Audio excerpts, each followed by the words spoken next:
Tanggal 8 Mei 2025, Sekte Vatikan II memilih Robert Prevost sebagai anti-paus baru mereka. Nama yang diambil adalah Leo ke-14. Dia tidak Katolik dan jelas bukan paus. Ini merupakan kepastian, seperti yang akan dibuktikan video ini. Leo ke-14 adalah anti-paus non-Katolik lainnya dari Sekte Vatikan II, kontra gereja akhir zaman yang sudah dinubuatkan. Seperti yang sudah kami tunjukkan sebelumnya, tidak seorang pun dari yang disebut-sebut para kardinal Sekte Vatikan II memenuhi syarat untuk terpilih sebagai paus, karena mereka semua adalah bidah notorius. Mereka semua menerima ajaran-ajaran bidah Vatikan II, ekumenisme sesat, dan masih banyak lagi. Orang-orang bidah bukan anggota gereja Katolik. Dengan demikian, mereka dimustahilkan oleh hukum ilahi untuk menjabat sebagai paus. Itulah ajaran Katolik. Robert Prevost alias anti-paus Leo tidak diragukan lagi seorang bidah notorius. Ini gampang dibuktikannya. Pertama-tama, coba pertimbangkan pendahulunya dalam tanda kutip gereja Vatikan II, anti-paus Fransiskus. Dan kemudian pertimbangkan bahwa Prevost bersekutu secara terbuka dengan Fransiskus dan secara publik sejalan dengannya. Sebagai kepala dikasteri untuk para tanda kutip uskup, Prevost dulu mengawasi pemilihan sebagian besar tanda kutip uskup baru dalam Sekte Vatikan II. Artinya, Prevost dulu bekerja sama dengan anti-paus Fransiskus. I meet with the Holy Father frequently, during most of the year, at least once a week. Jika Anda memahami prinsip-prinsip Katolik, Anda tahu bahwa orang-orang yang mengaku bersekutu dengan para bidah notorius tak terpungkiri, seperti dengan kaum Arian, dengan Petrus Mongus, seorang monofisit, dan lain-lain, karena fakta itu sendiri dianggap sebagai kaum bidah dan bukan bagian dari gereja Katolik. And I have to say, Pope Francis is an incredible guy to work with and for. Ini sangat penting untuk dipahami, bahkan sebelum masuk ke bukti spesifik yang cukup besar melawan Prevost alias anti-paus Leo. Misalnya, dalam mengutuk persekutuan dengan para bidah, Paus Santo Gelasius yang merujuk pada Akasius mengajarkan hal berikut. Tanda kutip, ia melibatkan diri dalam kejahatan orang lain melalui persekutuannya dengan orang itu. Kutip tutup. Perhatikan ya, hanya semata-mata mengakui persekutuan dengan seorang bidah notorius menjadikan orang itu bidah dan bersalah. Poin yang sama ini dinyatakan berulang kali oleh Paus Gelasius dalam surat-suratnya. Karena itu adalah prinsip Katolik. Dalam surat 27, Sri Paus berkata, tanda kutip, segala kaki tangan pengikut serta mereka semua yang berada dalam persekutuan dengan penyimpangan yang telah dikutuk sekali untuk selama-lamanya dihukum untuk mendapat nasib yang setimpal. Apakah Fransiskus seorang bidah notorius? Ya, tak diragukan sedikit pun. Ia adalah salah seorang bidah paling terkenal dalam seluruh sejarah gereja. Menyangkal perihal itu sama saja menghujat Tuhan. Berikut cuplikan pendek dari video kami sebelumnya, yang dengan singkat merangkum bidah-bidah Fransiskus. Fransiskus mengajarkan bahwa setiap agama adalah jalan untuk sampai pada Allah. Tutte le religioni sono un cammino per arrivare a Dio. Because every religion is a way to arrive at God. Qualcuno è Sikh, qualcuno musulmano, qualcuno Hindi, qualcuno cristiano, ma sono diversi cammini. There are different paths. Itu pada hakikatnya sendiri merupakan bukti bahwa Fransiskus adalah seorang pemurtad monumental yang benar-benar jahat dan tidak Katolik. Namun Fransiskus mengajarkan begitu banyak bidah lainnya. Selain mempromosikan indifferentisme keagamaan mutlak secara berkala, ia berpartisipasi dalam ibadat non-Katolik dan pagan, termasuk dalam doa Buddhis, dalam doa kepada tanda kutip lingkaran suci roh-roh, dan lain sebagainya. Dia mendukung percabulan berat dan mengangkat para promotornya. Fransiskus secara resmi menyetujui tanda kutip pemberkatan bagi yang disebut-sebut pasangan yang hidup dalam zina, percabulan, dan sodomi.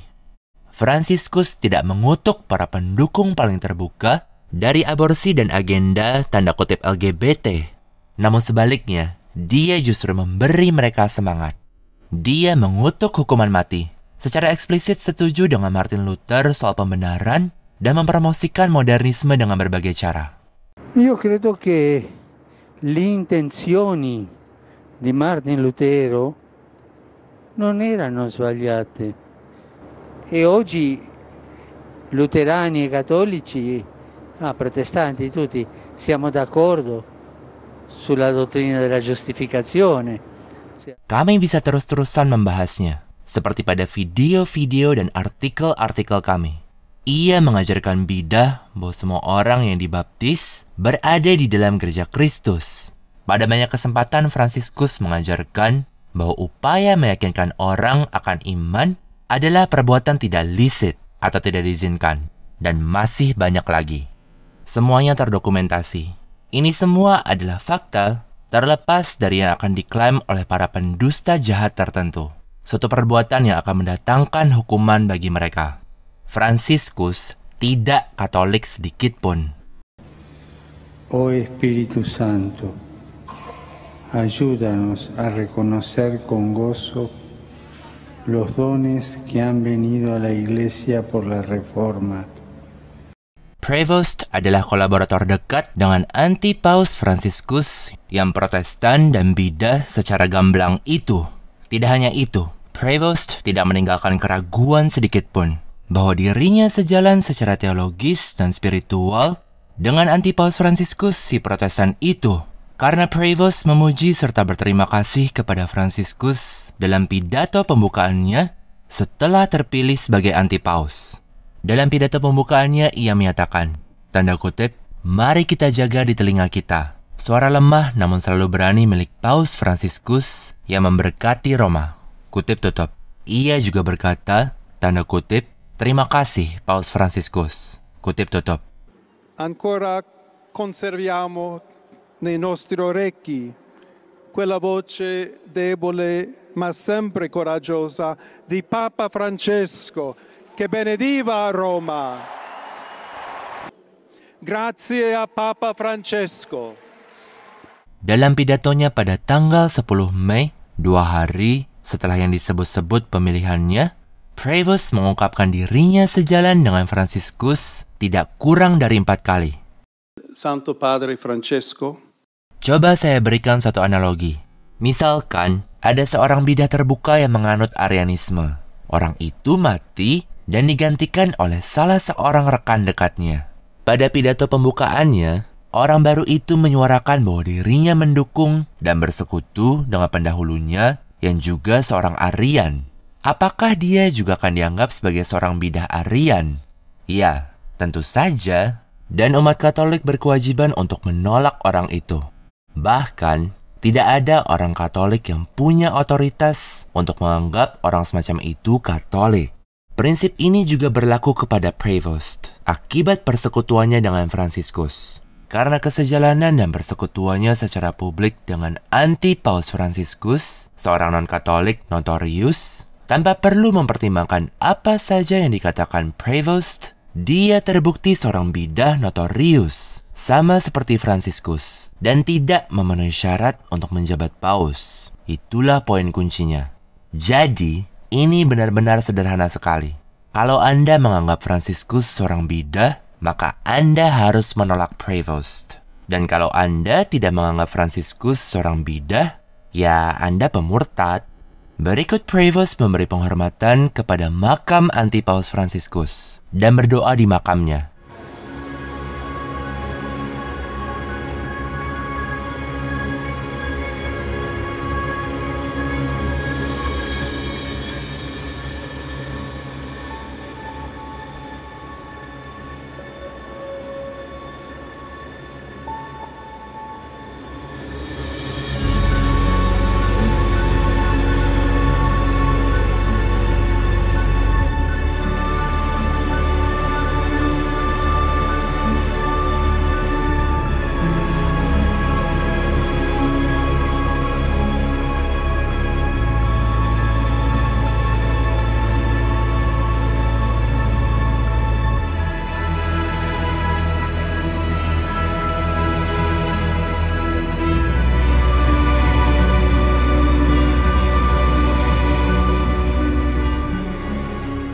Santo Thomas mengajarkan bahwa seandainya seseorang menghormati kubur Muhammad, orang itu akan dianggap sebagai pemurtad.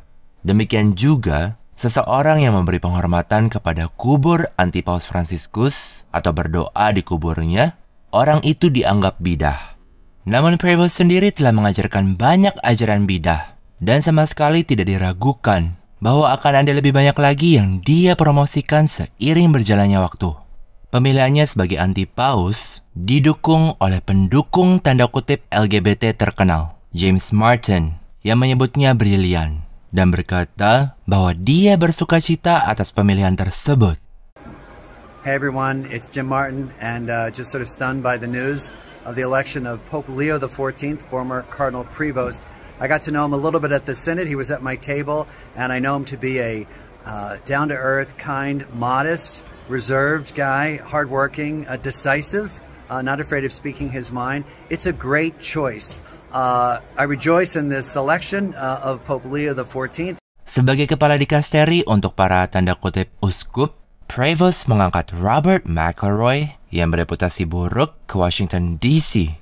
Berikut klip dari seorang individu dalam Sekte Vatikan II yang menyesali terpilihnya Prevost. Not only that, we found out that during COVID, he not only locked down the churches, but he also insisted on communion at hand. And then get this, invalid confessions. He wanted to do them over the phone, which does not count, by the way. So we're wondering if we're even dealing with a Catholic. This gets real strange. So you've got an anti-Trump Pope who is an American. So maybe that makes him a Biden Pope. I don't even know.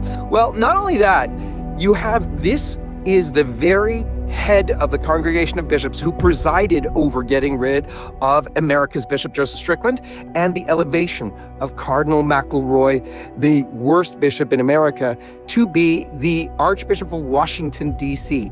Kami punya video tentang Robert McElroy, seorang pemurtad radikal di situs internet kami. Karena Prevost bersekutu dengan seorang pemurtad seperti itu, semakin terbukti bahwa mereka berada dalam gereja palsu. Sebelum terpilih anti-paus, Prevost menentang hukuman mati, mempost ulang berbagai macam hal yang mewujudkan indifferentisme keagamaan, dan masih banyak lagi. Dalam pidatonya pada 10 Mei, salah satu pidato pertamanya sebagai anti-paus, Prevost mendukung dokumen bidah notorius bernama Evangelii Gaudium yang diterbitkan oleh anti-paus Fransiskus pada tahun 2013. Prevost menyebutnya cakap. Papa Francesco ne ha richiamato e attualizzato magistralmente i contenuti dell'esortazione apostolica Evangelii Gaudium. Dokumen sesat Evangelii Gaudium itu mengajarkan bidah bahwa orang-orang yang hidup sebagai non-Kristiani bisa dibenarkan oleh rahmat Allah. Itu terang-terangan sesat dan bertentangan dengan definisi dogmatis yang disampaikan gereja, yaitu bahwa hanya mereka yang memiliki iman Kristen atau Katoliklah yang dapat dibenarkan. Dokumen itu juga mengajarkan bidah bahwa orang-orang Yahudi memiliki perjanjian yang sah dengan Allah dan menyalahgunakan kitab suci untuk mengajarkan doktrin sesat itu. Maka dari itu, dalam beberapa hari pertamanya, Prevost mempromosikan bidah-bidah notorius yang sudah dikutuk oleh para paus sejati. Berikut contoh lain bagaimana Prevost hanya melanjutkan kemurtadan Vatikan II. Ini ditemukan dalam pesan Vatikan kepada umat Buddha tertanggal 12 Mei, beberapa hari setelah Prevost terpilih dalam tanda kutip. Komite Dialog Antaragama yang sekarang beroperasi di bawah Prevost mengirim pesan yang benar-benar buruk dan satanik seperti biasanya untuk memperingati Hari Raya Waisak Buddhis dan menyemangati orang-orang pagan dalam agama sesat mereka yang tidak mengantar pada keselamatan, melainkan kebinasaan. Pesan itu setara mendukung agama Buddha dan didasari Vatikan II. Itu adalah perwujudan indifferentisme agama. Prevost mengizinkannya dan juga bersekutu dengannya. And now I'm looking forward to go to Rome to greet the new Pope, to assist at his enthronement. Yang disebut-sebut misa pertama Prevost adalah misa palsu Novus Ordo yang menampilkan 2 orang lektor perempuan.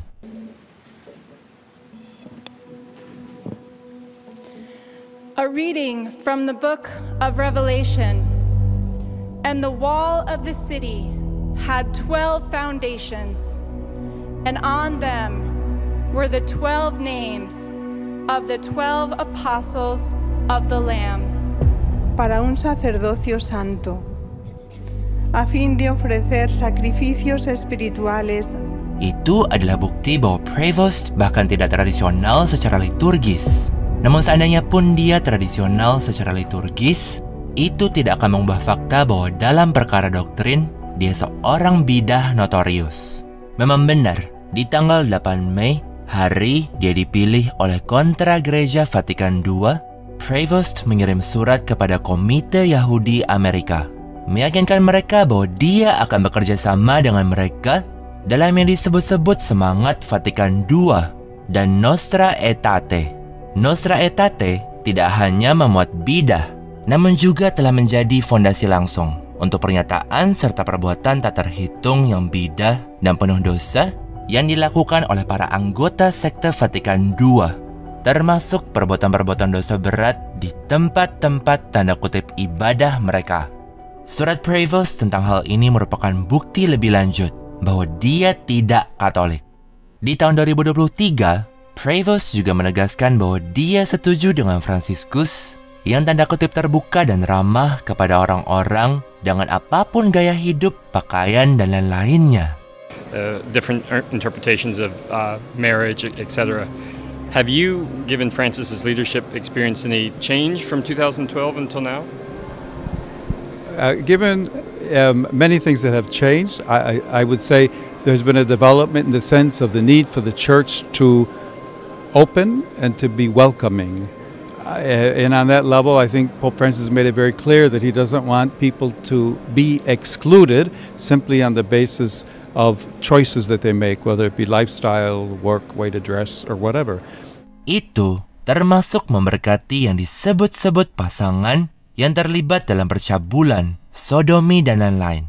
Dengan demikian semakin terbukti bahwa Prevost adalah seorang pemurtad pro tanda kutip LGBT.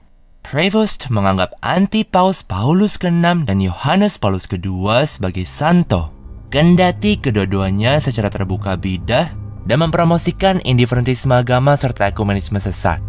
And we needed St. John Paul II. St. John Paul II to the Second Vatican Council and Pope St. Paul VI. Pada pidatonya di 10 Mei, ia menegaskan tanda kutip komitmen penuhnya terhadap jalan yang telah ditempuh Sekte Vatikan II sejak Vatikan II. Termasuk dalam jalan itu adalah partisipasi bidah terbuka dan berkala dalam acara-acara ekumenis yang telah dikutuk oleh ajaran Katolik, serta deklarasi-deklarasi bersama dengan sekte-sekte bidah. Komitmen Prevost terhadap Vatikan II semakin membuktikan bahwa dia seorang Protestan, karena Vatikan II mengajarkan bidah bahwa kaum Protestan yang menolak kepausan berada di dalam tubuh Kristus, bahwa orang diizinkan berpartisipasi dalam ibadah Protestan, bahwa kaum Protestan boleh menerima komuni kudus, bahwa sekte-sekte Protestan yang menolak kepausan memiliki orang-orang kudus dan martir, bahwa sekte-sekte Protestan adalah sarana keselamatan, bahwa ibadah Protestan merupakan bukti bahwa mereka dianggap dibenarkan oleh rahmat, dan masih banyak lagi. Ajaran-ajaran bidah itu dikutuk oleh ajaran Katolik dan merupakan teologi yang mengerikan.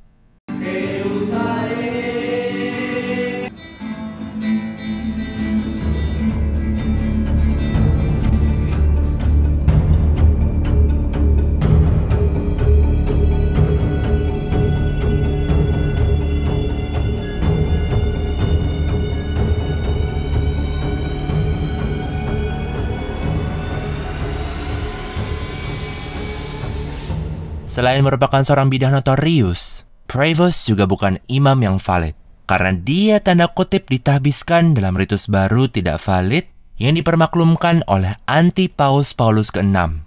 Itu juga menunjukkan bahwa dia tidak memenuhi syarat untuk menjadi raja monarki imamat negara kota Vatikan. Harap tonton video kami sebelumnya tentang kematian Fransiskus yang membahas alasan hal itu relevan, dan disertai ringkasan sangat penting tentang bagaimana situasi saat ini di Roma sudah dinubuatkan. Ini juga membantah argumen manusia jerami dan kebohongan yang dipromosikan orang-orang tentang pandangan kami soal hal-hal tersebut. Orang-orang juga bertanya, Bagaimana tahta Petrus bisa kosong dalam jangka waktu selama ini? Dan bagaimana mungkin bisa ada paus lain? Pertanyaan-pertanyaan itu dijawab dengan kuat dalam video kami yang berjudul Apakah Alkitab memprediksikan 70 tahun tanpa seorang paus? Kekosongan selama puluhan tahun di tahta Santo Petrus tidak menentang ajaran Katolik. Memang benar, sama halnya ada kekosongan sangat panjang di tahta Daud sebelum kedatangan pertama Kristus. Meski tahta Daud mempertahankan keabadiannya dan janji-janji yang melekat padanya, ada kekosongan panjang di tahta Santo Petrus sekarang, sebelum kedatangan kedua Kristus. Sekte Vatikan II adalah pelacur Babel yang sudah dinubuatkan kontra gereja akhir zaman, seperti yang ditunjukkan oleh video-video kami. Itu petunjuk lebih lanjut bahwa yang kita hadapi adalah pembuangan Babel. Masa kontra gereja ini mengendalikan struktur fisik gereja selama beberapa dekade. Kalau Anda mematuhi Prevost, Anda mematuhi kontra gereja non-Katolik, bukan gereja Katolik. Maka, ini benar-benar sederhana. Apakah posisi Anda ditentukan berdasarkan iman Katolik, ataukah berdasarkan bangunan dan penampilan luar? Itulah duduk perkaranya. Jika Anda benar-benar percaya iman Katolik dan mengakui iman tersebut, Anda tahu bahwa Prevost itu bidah, pemimpin sekte non-Katolik dan harus ditolak. Namun jika faktor penentunya bagi Anda adalah siapa yang menduduki Vatikan dan berapa banyak orang yang mengira dia paus, lantas Anda juga akan menerimanya, diperdayai dan dikutuk karena menyangkal iman Katolik. Itulah perbedaannya, dan itulah ujian hari-hari terakhir. Patuhkah Anda kepada iman sejati gereja Katolik yang didefinisikan oleh para paus dan konsili sepanjang sejarah? Atau apakah Anda mengikut penampilan luar, bangunan, dan angka-angka? Meskipun sekte yang memiliki bangunan dan angka-angka itu bidah secara terbuka. I submit myself to His Holiness Pope Leo the 14th, Supreme Pontiff. And so I bend the knee and I accept Pope Leo the 14th, my Holy Father. I said this in my last video, but something else that I found very encouraging is his willingness to conform himself to certain kinds of traditions, like wearing the papal garb that he wore when he first greeted the crowds in St. Peter's Square. Some of the things we've seen liturgically, where he's just following the script of the rubrics and the missal of the Mass. The next thing that caught my attention was what he was wearing. He was wearing that red mosetta, and he was wearing a golden pectoral cross. And then he had that stole that was embroidered in gold. He was wearing what Pope Benedict had wore when he first stepped onto that balcony, and he was wearing what John Paul II wore when he stepped onto that balcony. Ada banyak orang yang berpikir bahwa Prevost si non-Katolik itu adalah paus, dan mereka semua terperdaya. Mereka berada di jalan yang salah, sama seperti banyak orang bodoh berada di neraka. Selanjutnya, karena Fransiskus sebegitu terbukanya non-Katolik, sama sekali tidak ada alasan bagi orang-orang yang melihat beberapa bukti yang melawan Fransiskus untuk tidak menolaknya sebagai bidah dan non-Katolik. Tidak ada yang lebih sesat daripada ajarannya, bahwa setiap agama adalah jalan untuk sampai pada Allah. Dan fakta ini sendiri membuat banyak orang bersalah, karena mereka tidak menolak Fransiskus setelah dia menyampaikan ajaran tersebut. Orang-orang yang tidak mengutuk Fransiskus adalah penipu yang menyangkal iman Katolik, dan mereka dikutuk oleh Allah. Namun Prevost secara terbuka melanjutkan jalan yang ditempuh Fransiskus. Dia secara publik bersekutu dengan Fransiskus, seperti yang sudah kami tunjukkan. Dengan demikian, semua komentator yang telah menerima Prevost sebagai tanda kutip paus langsung sejak awal membuktikan bahwa mereka berada dalam sekte non-Katolik, sekte yang sama yang dulu dipimpin Fransiskus, dan mereka membimbing sejumlah besar orang ke dalam bidah dan neraka. Mereka adalah penipu dan guru palsu yang sama sekali tidak punya iman adikodrati. Mereka yang mengikut Prevost berada dalam sekte Protestan besar yang telah menguasai Vatikan. Mereka tidak berada dalam gereja Katolik. Allah telah membiarkan bangunan-bangunan itu diambil alih oleh para anti-paus dan kontra gereja. dengan gereja sejati susut menjadi sisa yang terdiri dari orang-orang yang benar-benar peduli iman Katolik dan mematuhinya. Sekte Vatikan II bukan gereja Katolik, namun merupakan kontra gereja akhir zaman yang sudah dinubuatkan. Dan Allah telah membiarkan situasi ini terjadi di Roma sebagai hukuman atas dosa-dosa manusia, serupa dengan yang dibiarkannya terjadi pada kota suci dalam Perjanjian Lama sebagai hukuman. Untuk menganut iman Katolik sejati dan diselamatkan, orang harus menganut iman Katolik tradisional, seperti yang dijelaskan materi kami.